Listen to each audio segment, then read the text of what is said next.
Bonjour, je vais vous parler d'un nouveau miracle déclaré comme tel dans le Coran.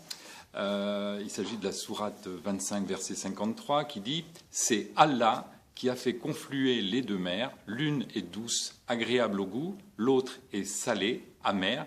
Il a placé entre les deux une barrière, une limite infranchissable. » Donc, même si seul Allah connaît l'interprétation de ces versets, pour autant, la notion de barrière infranchissable entre, d'un côté, une eau douce et de l'autre côté, une eau salée, cette barrière infranchissable me semble complètement incompatible avec les lois de la physique. Vous prenez un verre d'eau, mettez moitié d'eau salée, moitié d'eau potable, mélangez, brassez l'ensemble, au bout de quelques secondes, vous aurez du mal à dissocier les deux, c'est clair. Donc, barrière infranchissable. Alors, il est certain que, pour avoir vécu pendant 35 ans sur Nice, dans la baie des Anges, on voit, après les fortes pluies, on voit dans la baie des Anges les eaux boueuses qui, pendant quelques heures, semblent se distinguer de la mer avec des couleurs différenciées.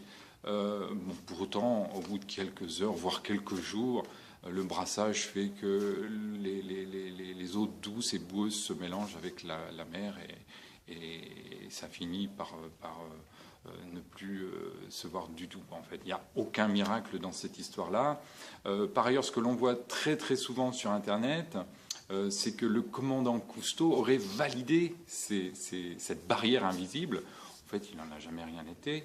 D'ailleurs, le commandant Cousteau est décédé et enterré dans un cimetière catholique et n'a jamais reconnu l'islam comme étant miraculeux de ce point de vue, en fait. Alors, il y a une autre sourate 55, versets 19 et 20, qui dit il, parlant d'Allah, a fait confluer les deux mers pour qu'elles se rencontrent, mais elles ne dépassent pas une barrière située entre elles. Donc, pour tous les musulmans, les versets sont considérés comme parfaits, tant sur la forme que sur le fond. Donc, chaque mot est considéré comme choisi, approprié. Donc, encore une fois, le mot infranchissable est bien celui qui correspond à la traduction. Une barrière, ça veut bien dire ce que ça veut dire. Donc, je rappelle simplement la sourate 11, verset 1.